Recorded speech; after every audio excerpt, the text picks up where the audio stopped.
చెప్పండి మనం చూపించదు అమ్మమ్మ నువ్వు చూపించుతాడు నువ్వు చూపించు సేమ్ సబ్జెక్ట్ సార్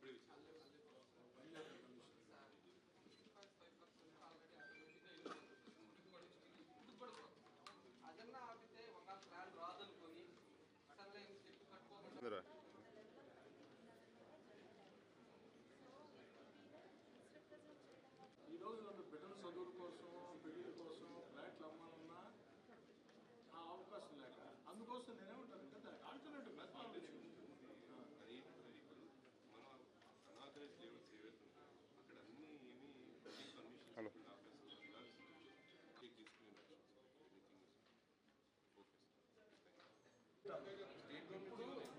నేను కాదన్నా నూడాలో మాత్రం జరిగిందని ఇప్పుడు చెప్తున్నాను చెప్పు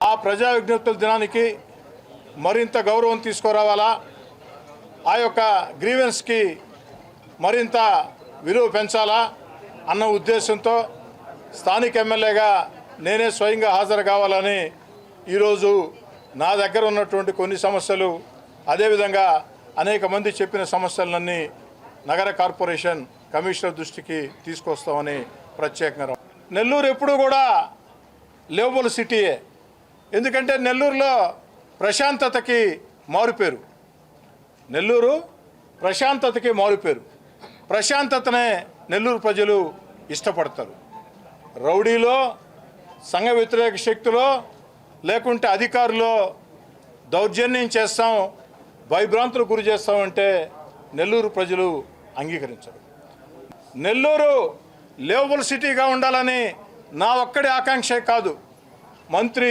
పొంగూరు నారాయణ గారి ఆకాంక్ష కూడా వారు తరచుగా చెప్తూ ఉంటారు లివబుల్ సిటీ అని మంత్రి నారాయణ గారు చెప్పినా నేను చెప్పినా నెల్లూరు లివబుల్ సిటీగా ఉండాలన్నదే మా ఆకాంక్ష అయితే ముఖ్యంగా నెల్లూరు రూరల్ నియోజకవర్గంలో కొన్ని సంఘటనలు జరుగుతూ ఉన్నాయి ఏమిటంటే ప్రజల్ని భయభ్రాంతులు చేసే రీతిలో ఎప్పుడో పేద సామాన్య మధ్యతరగతి కుటుంబాలు కాయ కష్టం చేసి రూపాయి కూడేసుకొని బిడ్డల చదువుల కోసం బిడ్డల పెళ్ళిళ్ళ కోసం లేదు అవకాశం ఉంటే భవిష్యత్తులో ఇల్లు కట్టుకోవాలని ఫ్లాట్లు కొంటే ఆ రోజు ఫ్లాట్లు వేసిన రియల్ ఎస్టేట్ ఓనర్లు ఫ్లాట్లు వేసి అమ్మేసి డబ్బులు తీసుకెళ్ళిపోయారు ఆ రోజు రియల్ ఎస్టేట్ యజమానులు ఫ్లాట్లు వేస్తూ ఉంటే కొంతమంది అధికారులు వాళ్ళతో కుమ్మక్కయ్యారు కొంతమంది రాజకీయ నాయకులు వాళ్ళతో కుమ్మక్కయ్యారు అంతిమంగా ఆ రియల్ ఎస్టేట్ యజమానులతో కుమ్మక్కైన అధికారులు బాగున్నారు వారితో కుమ్మక్కైన రాజకీయ నాయకులు బాగున్నారు రియల్ ఎస్టేట్ యజమానులు బాగున్నారు కానీ ఇప్పుడు ఆ రియల్ ఎస్టేట్ యజమానుల దగ్గర ఫ్లాట్లు కొన్నటువంటి సామాన్య మధ్యతరగతి కుటుంబాలు మాత్రం నానా బాధలు పడే పరిస్థితి ఎందుకంటే ఇల్లు కట్టాలంటే అనుమతి లేదు ఇల్లు కట్టాలంటే అనుమతి ఇవ్వం అందుకే కమిషనర్ గారు చెప్పడం జరిగింది వెంటనే దానికి సంబంధించి ఆలోచన చేయండి ఎవరో చేసిన పనికి వీళ్ళు శిక్ష అనుభవించాలంటే అది సాధ్యం కాదు ఖచ్చితంగా వారికి న్యాయం చేయాలా వారికి పెనాల్టీ వేసి అది కూడా రీజనబుల్ పెనాల్టీ వేసి ఇల్లు కట్టే అవకాశం కల్పించమని ఆ పరిస్థితి ఒక పక్క ఇబ్బంది పడుతూ ఉంటే మరికొంతమంది బిడ్డల చదువుల కోసం పెళ్ళిళ్ళ కోసం ఆ ఫ్లాట్లు అమ్మాలంటే ఆ ఫ్లాట్లు అమ్మేదానికి రిజిస్ట్రేషన్ చేసేదానికి లేదు అని చెప్పని నుడా నుంచి ఒక లేఖ రిజిస్టర్ కార్యాలయాలకి కానీ తమాషా ఏమిటంటే ఎక్కడ రిజిస్ట్రేషన్ లాగటంలా రిజిస్ట్రేషన్ జరుగుతూ ఉన్నాయి అయితే కొన్ని రిజిస్ట్రేషన్ ఆఫీసుల్లో ఆ కాగితాన్ని చూపించి నుడా నుంచి వచ్చిన కాగితాన్ని చూపించి ఇదో మీ ఫ్లాటు రిజిస్ట్రేషన్ చెయ్యొద్దు అని నుడా నుంచి కాగితం వచ్చింది నుడా నుంచి మీ ఫ్లాటు రిజిస్ట్రేషన్ చెయ్యొద్దని కాగితం వచ్చినా నేను రిజిస్ట్రేషన్ చేస్తున్నా కాబట్టి మామూలుగా నాకు ఇచ్చే లంచం రూపాయి అయితే ఇప్పుడు ₹3 ఇవ్వాల మామూలుగా ఇచ్చే లంచం రూపాయి అయితే ఇప్పుడు ₹3 ఇవ్వాలని చెప్పని కొన్ని రిజిస్టర్ ఆఫీసుల్లో అధికారులు ఆ యొక్క సామాన్య కుటుంబాలని వేధించే పరిస్థితి మరికొంతమంది కరెంట్ అధికారులు ఆ కాగితాలు తీసుకొని ఏది మన నోడా నుంచి వచ్చినటువంటి కాగితం తీసుకొని కరెంటు కనెక్షన్ కట్ చేయండి, కరెంటు కనెక్షన్ కట్ చేయండి. ఆ కాగితం తీసుకొని కాగితం తీసుకొని ఆ ఇళ్ళకాడికి వెళ్ళి ఇళ్లలో కాపరా ఉండేవాళ్ళ దగ్గరికి వెళ్ళి మీ ఇంటికి కరెంటు కట్ చేయమని నోడా నుంచి కాగితం వచ్చింది, మీ ఇంటికి కరెంటు కట్ చేయకుండా ఉండాలంటే మా సంగతి ఏందని పరిస్థితి. మీడియా మిత్రులను కోరుతూ ఉన్నా, మీడియా మిత్రులారా దీన్ని దయచేసి అన్ని రాజకీయ వార్తలు చూసినట్టు చూడొద్దు. మీరందరూ కూడా ఈ సమాజంలో భాగస్వాములే, మీరందరూ కూడా సామాన్య మధ్యతరగతి కుటుంబాలే. మీ బాధలకు ఆలోచన చేయండి. నీ స్థలం నువ్వు అమ్ముకోవాలంటే నోడా నుంచి వచ్చినటువంటి కాగితాల వల్ల రిజిస్ట్రేషన్లు చేయకూడదు. ఆ ఇచ్చిన కాగితాల వల్ల ఈరోజు రూపాయికి 3 రూపాయలు లంచాలు వేయాల్సిన పరిస్థితి రిజిస్టర్ ఆఫీసులో రిజిస్ట్రేషన్లు ఇవ్వాలంట. ఇళ్ళు కట్టుకొని ఉంటే ఇళ్లల్లో ఉండే వాళ్ళ వద్దకి కొంతమంది కరెంటు సిబ్బంది వెళ్ళి నోడా నుంచి కాగితం వచ్చింది, ఇదో కాగితం మీ ఇంటికి కరెంటు కట్ చేయమని చెప్పని కరెంటు కట్ చేయకుండా ఉండాలంటే మా సంగతి ఏమిటి పరిస్థితిని అడుగుతున్నాను. కాబట్టి కమిషనర్ గారు స్పష్టంగా చెప్పారు, వెంటనే దీన్ని పరిష్కారం చెప్పారు. ఈ సందర్భంగా నెల్లూరు నగర కార్పొరేషన్లో కొంతమంది అధికారులు అత్యుత్సాహం ప్రదర్శిస్తున్నారు. అత్యుత్సాహం, ప్రజల్ని ఇబ్బంది పెట్టే రీతిలో. దయచేసి నెల్లూరు నగర కార్పొరేషన్లో అత్యుత్సాహం ప్రదర్శించి ప్రజల్ని ఇబ్బంది పెట్టే ఆ కొంతమంది అధికారులారా, మీ వేషాలు నెల్లూరు రూరల్లో చెల్లవు. నెల్లూరు రూరల్లో అత్యుత్సాహంతో ప్రజల్ని ఇబ్బంది పెట్టాలనుకుంటే మీ వేషాలు చెల్లవు. నెల్లూరు రూరల్తో కిండలు పడవద్దు, నెల్లూరు రూరల్తో కిండలు పడవద్దు. నెల్లూరు రూరల్తో కిండలు పడితే, నెల్లూరు రూరల్తో కిండలు పడితే, నెల్లూరు రూరల్లో పేద, నిరుపేద, సామాన్య, మధ్యతరగతి కుటుంబాలని ఇబ్బందులు పాలు చేస్తే మీరే కిండలు పాలు అవుతారు. ఆ కిండల్ చాలా భయంకరంగా ఉంటుంది. కాబట్టి దయచేసి నా కాడ మీ వేషాలు వద్దు, మీ ఎగస్టాలు వద్దు, మీ కిండలు వద్దు. కాబట్టి నెల్లూరు నగర కార్పొరేషన్ నుంచి అత్యుత్సాహం చూపిస్తున్న కొంతమంది అధికారులారా, ఎవరి కళ్ళల్లో ఆనందం కోసం మీరు చూపిస్తున్నారో నాకు తెలియటం లేదు. రేపు మీకు సమస్య వస్తే నా కాడి నుంచి నాతో కిండలు పడితే తిరిగి నేను కిండలు స్టార్ట్ చేస్తే మీరు ఎవరి కళ్ళల్లో ఉత్సాహం చూడాలనుకుంటున్నారో, సంతోషం ఉండాలనుకుంటున్నారో వాళ్ళెవరు మీ దరిదాపుల్లో ఉండరు. ఆ రోజు వాళ్ళెవరు మీ దరిదాపుల్లో ఉండడు. కోటంరెడ్డి సీతారెడ్డి ఈదుల్లోకి వచ్చిన రోజు వాళ్ళు ఎవరు మిమ్మల్ని కాపాడలేరు. దయచేసి గుర్తుంచుకోండి. నేను చాలా ఖచ్చితంగా చెప్తున్నా, ఎక్కడైనా పొరపాట్లు జరిగి ఉంటే కోటీశ్వరుల విషయంలో కోటీశ్వరులు తప్పులు చేస్తుంటే మీరు ఏ నిర్ణయం అనేది తీసుకోండి, నాకు అభ్యంతరం లేదు. కానీ ఎందుకన్నా అభ్యంతరం లేదని చెప్తున్నానంటే, కోటీశ్వరులకు ఏదైనా పని కావాలంటే వాళ్ళు ఎట్టని చేయించుకుంటారు. వాళ్ళ గురించి పెద్దగా ఆలోచన చేయాల్సిన అవసరం లేదు, నేనైతే చేయను.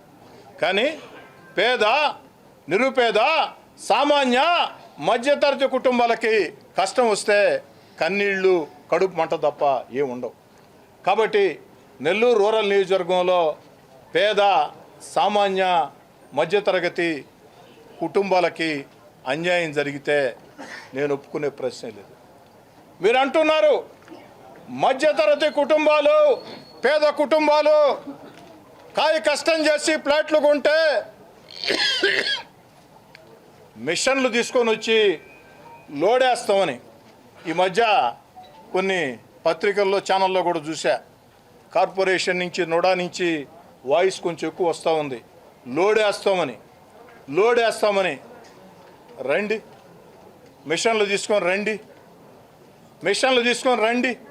సామాన్య మధ్యతరగతి కుటుంబాల జోలికి వాళ్ళ ఫ్లాట్ లోడదామనో, వాళ్ళ ఇళ్ళు ధ్వంసం చేస్తామనో మీరు వస్తే మీ మిషన్లకి ఆ ప్రజలకి మధ్యలో ఒకడు ఉంటాడు, అది నేనే.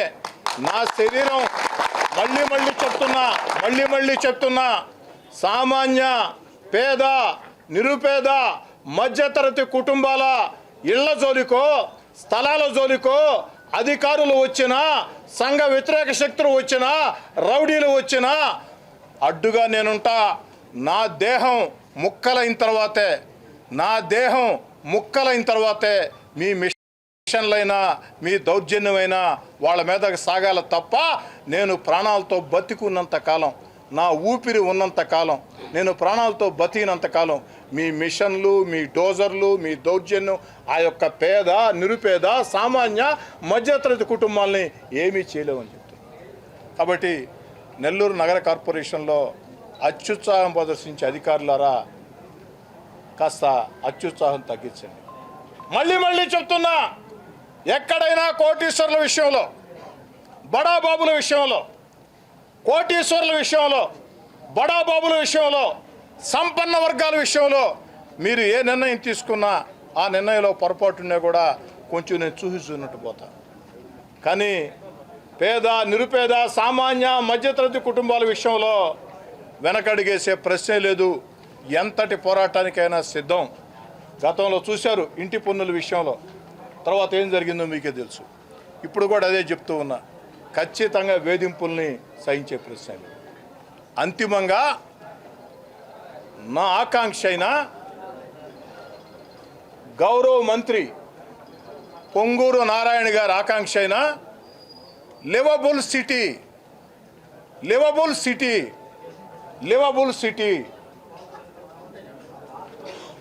సిటీ అంటే ప్రజలు భయభ్రాంతులకి గురిగాని నగరం, నివాస యోగ్యమైన నగరం, ప్రజలు స్వేచ్ఛగా సంతోషంగా ధైర్యంగా ఇది మా ప్రభుత్వం, ఇది మా కార్పొరేషన్, ఇది మా ఎమ్మెల్యేలు, మా మంత్రులు, మా యొక్క అధికారులు, మా కమిషనర్ అనుకుని స్వేచ్ఛగా ఉండే సిటీ.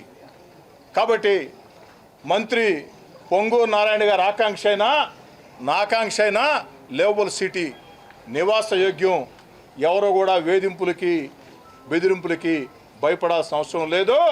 అది రౌడీల నుంచి వచ్చిన సంఘ వ్యతిరేక శక్తులైనా కొంతమంది అధికారులు అత్యుత్సాహమైనా ఏదైనా ఒకటే.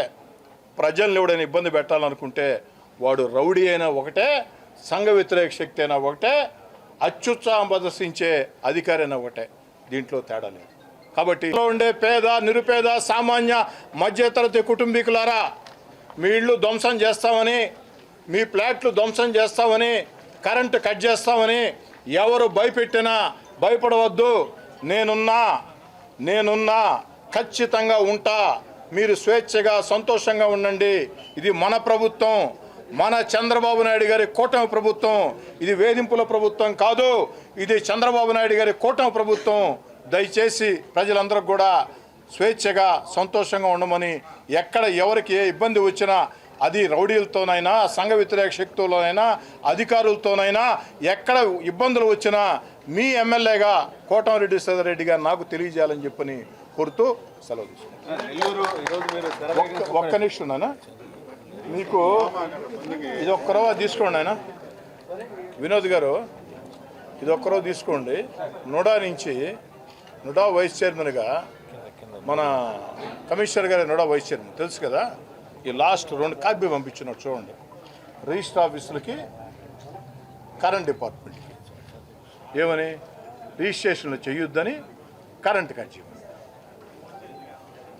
రిజిస్ట్రేషన్ ఆగటంలే, రిజిస్ట్రేషన్ జరుగుతుండే. దీన్ని అడ్డం పెట్టి రూపాయికి 3 రూపాయలు వసూలు చేస్తారు. రూపాయి 3 రూపాయలు. కరెంట్ ఆడ కట్ చేయటంలే, కట్ చేయరు, చేసేదానికి లేదు. కట్ చేస్తే నేనే ఒప్పుకుంటాను, బట్ దీన్ని అడ్డం పెట్టి బెదిరిస్తూ ఉన్నాను. ఎంతమంది బయటికి చెప్పుకుంటారు? అందరూ నాకు చెప్పుకోలేరు కదా, అందరూ నేరుగా వచ్చి ఎమ్మెల్యే కూడా చెప్పలేరు కదా. ఎందుకు వచ్చిన తలకాయ నొప్పిలే, ఏదో ప్రణవం చేతిలో పెడతాం. కాబట్టి లివబుల్ సిటీలో ఇది కరెక్ట్ కాదు. మనది లివబుల్ సిటీగా ఉండాలా. లివబుల్ సిటీలో ఇది కరెక్ట్ కాదు. లివబుల్ సిటీ అంటే ధ్వంసం కాదు. లివబుల్ సిటీ అంటే వేధింపులు కాదు. లివబుల్ సిటీ అంటే ప్రజలు సంతోషంగా ఉండేది. కాబట్టి మేము ఇంత బలంగా మున్సిపల్ శాఖ మంత్రి పొంగూరు నారాయణ గారు నేను ఇంత బలంగా లేబుల్ సిటీ ఉండాలనుకుంటే కొంతమంది అధికారుల అత్యుత్సాహం వల్ల ఆశయానికి తూట్లు పడుతుంటే ఒకసారి చెప్పి చూద్దాం, నా భవిష్యత్తు కార్యాచరణ కూడా చెప్దాం. నెల్లూరు రూరల్లో వేషాలు కుదరవు అని చెప్దాం, నెల్లూరు రూరల్తో కిండలు పడవద్దు అని చెప్దాం అని వచ్చి శరవేగంగా నెల్లూరు నగరం అభివృద్ధి చెందుతా ఉంది. దీంట్లో ప్రధాన కీలక పాత్ర పోషిస్తుంది రియల్ ఎస్టేట్.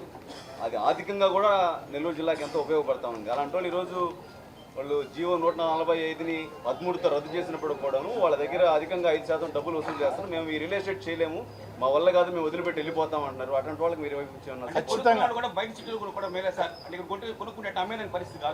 ఈ సమాధానం చెప్పేస్తున్నాను. ఖచ్చితంగా బాధితుల పక్షాన నేనుంటా, దాంట్లో ఎలాంటి అనుమానం. దానికి ఎన్ని రకాల అవకాశాలు ఉన్నాయో అన్ని అవకాశాలను కూడా వాడుకుంటాం. ప్రభుత్వ పెద్దల దృష్టికి, ముఖ్యమంత్రి గారి దృష్టికి తీసుకెడతాం. దాంట్లో ఎలాంటి అనుమానం లేదు. అన్ని రకాల మార్గాలను కూడా అన్వేషిస్తాం. సార్, నెల్లూరు జిల్లాలో అన్ని స్థానాలు మిమ్మల్ని నమ్మి ప్రజలు మీకు కట్టబెట్టారు. గత ప్రభుత్వంలో విసిగి వేసారిపోయి మీకు ఓట్లేసి మిమ్మల్ని గెలిపించుకున్నారు. అందరు ఎమ్మెల్యేలు మీరే. ఆ పార్టీలో ప్రవర్తన నచ్చక మీరు ఈ పార్టీలోకి వచ్చారు. ఇప్పుడు ప్రజలు ఇవంతా ఇబ్బంది పడతా ఉన్నారు. ఒక పక్కేమో నారాయణ గారు మున్సిపల్కి సంబంధించి వీళ్ళందరూ కూడా, ఆయన పొంగూరు నారాయణ గారు ఒకటే మన సార్ మీ ద్వారా ఇబ్బంది పడిన ప్రజలు ఎవరో మీడియా దగ్గరికి వస్తారండి. సమస్యలు చెప్పుకొని మీడియా దగ్గరికి మాత్రమే వస్తారు. స్థలాన్ని మేము అమ్ముకోలేకపోతున్నాం. ఏ కుటుంబంలో ఎవరైనా ఆత్మహత్య చేసుకుంటే ఎవరు సమాధానం చెప్తారు? మీరు చెప్తారు, నారాయణ గారు చెప్తారు, అధికారులు చెప్తారు, ఎవరు చెప్తారు సార్? ఇప్పుడు నా ఆవేదన అంత అదే కదా వినోద్. నువ్వు ఏదైతే ఆవేదన వ్యక్తం చేసావో ఆవేదనలో భాగమే ఈరోజు ఈ కార్యక్రమం. ఆవేదనలో భాగమే కార్యక్రమం. నేనే చెప్తున్నా, అంటే నా దృష్టి రాని నేను చేయలేను. నా దృష్టికి వచ్చినప్పుడు కోటీశ్వరుల విషయం అయితే నేను జోక్యం చేసుకున్నాను. మళ్ళీ చెప్తున్నాను, బడాబాబుల విషయంలో నేను జోక్యం చేసుకున్నాను. దాంట్లో కాస్త అటు ఇటు జరుగుండే నేను పట్టించుకోను. ఎందుకంటే ఆ పోరాడే శక్తి వాళ్ళకు ఉంటుంది, న్యాయం చేసుకుంటారు కాబట్టి. పేద, నిరుపేద, సామాన్య, మధ్యతరగతి ఈ కుటుంబాల విషయం అయినట్టుంది, ఒకటి మిస్ అయినట్టుంది. ఒకటి మిస్ అయింది. ఒకటి మిస్ కావడంతో వచ్చిన సమస్య ఇదంతా. ఇంతమంది మేధావులు ఉన్నారు, ప్రెస్ వాళ్ళు. ఒకటి మిస్ అయిందయ్యా, ఒకటి మిస్ అయింది.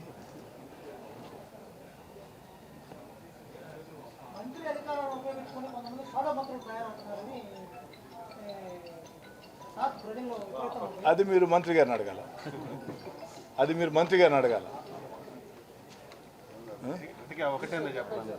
ఒకటి మిస్ అయింది, దాంతో వస్తున్నాయి సమస్యలన్నీ. చెప్పాల్సిన రోజు ఆ ఒకటి కూడా చెప్తా. ఒకటి మిస్ అవుతుంది, ఒకటి మిస్ అయింది. నెల్లూరు రూరల్లో ఒకటి మిస్ అయింది, ఒకటి మిస్ అవుతుంది. ఆ ఒకటి మిస్ కావటంతో వచ్చే సమస్యలు ఎన్ని? ఆ ఒకటి మిస్ కాకుండా ఎట్టా సరిచేయాలో తెలుసు.